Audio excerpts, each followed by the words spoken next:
What's up everyone, my name is Salman. Today I want to address an epidemic, and this is much worse than the coronavirus and has gone on for much longer as well. I was reading this article on consumer debt statistics and demographics in America, and according to this article, it said that the average debt of the household income in America is around $90,000, which is absolutely insane and just goes to show you there's so many people that don't know how to manage their finances and are terrible with money. And you know what? When I was reading this, I was like, oh my god, that's absolutely insane. I want to help each and every one of you avoid this and going into debt as well. So in today's video, I'll be giving you guys 6 money mistakes most people end up making and how you can avoid them. And the first money mistake that you're probably making is you're not following the 50-30-20 rule, which states that 50% of your income goes to your essentials, 30% goes to your non-essentials, and 20% goes to savings and paying off debt. So the 50%, which is your essentials, includes like rent, utilities, groceries, just things that you absolutely need to live and things that are non-negotiables. And then the 30% is your non-essentials. This includes anything you want to do for your fun. So this includes you want to buy new clothes, you want to upgrade technology, you want to do whatever it is, go to a concert. This is your 30% that you have. And then your 20% is anything, automatically you should be taking 20%, throwing it into savings, investing it, just ways that you can, have more money later on down the road with this money. And I want each and every one of you to take a look at your finances and see if you're actually following the 50-30-20 rule. And what you're going to most likely realize is that a lot of your money is getting spent into the 30%, the non-essentials. Once you start following this 50-30-20 rule, you're going to see how much better you're on top of your finances. The second money mistake you're probably making is you're buying to impress others. And this includes you're buying new cars because your family or your friends are getting the best cars, so you want to join in. You want to get that BMW, you want to get that Mercedes or whatever that new car is, and you want to upgrade because everyone else is doing it, your friends are doing it, your family's doing it, so why not you? Or you're either buying designer. You're buying all the hypebeast clothes like the Yeezys, the Gucci, the LV, and you're just breaking your bank account by just doing this. But honestly, none of this stuff even matters when behind the doors you're broke. You have no money and you're living paycheck to paycheck because now your car insurance and car bill is so high, your clothes are so expensive, and honestly with designer, it isn't even that nice. And if you're buying designer, first of all, and you're not on top of your finances, what are you even doing? First of all, these outfits are very ugly for the most part. They're not any sort of fashion statements because you can get way more fashionable outfits if you go to somewhere like Zara or any other really brand that's not a hype piece, because hype piece is just a hype piece. When you're buying a designer, you're actually paying for premium because everyone is hyping this item up. And when you do this, you're actually not even that fashionable, and on top of that, you're breaking your wallet. And the third money mistake you're probably making is you're not checking your bank statements. And these days it's so easy, I do it myself. It's so easy to swipe your card, pay for whatever it is that you want, and really not even ever think about it.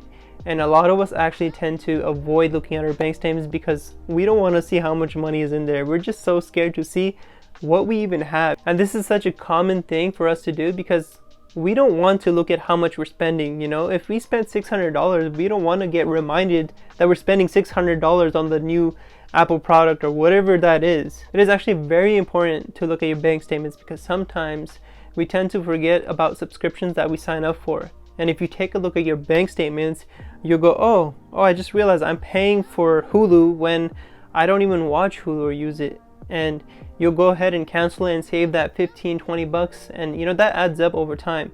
But if you never look at your bank statement, you're not going to know that.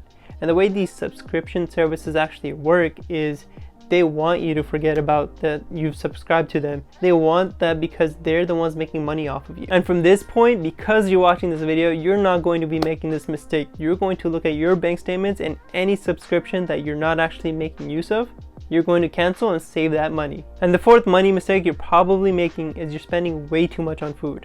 And let me break this down for you guys. So if you guys never cook and you eat the typical breakfast, lunch, and dinner and snacks, I'm going to be conservative and leave out snacks on this calculation, but that's around $10 to $15 per meal. So if you do that 3 times a day, breakfast, lunch, and dinner, then that's around $50 a day.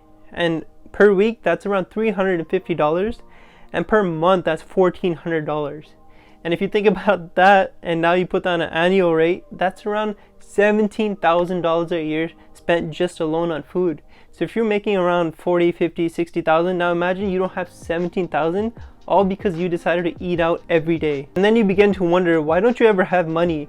That's because you're literally eating it away. And this is so crazy because a lot of us are so lazy. We just want to take the convenient route, and it doesn't matter. We don't really think about it because a lot of the times you're just swiping and paying for food and you're just eating. It's like, oh, well, I absolutely need this. I'm hungry. It's not going to affect me. But you know what?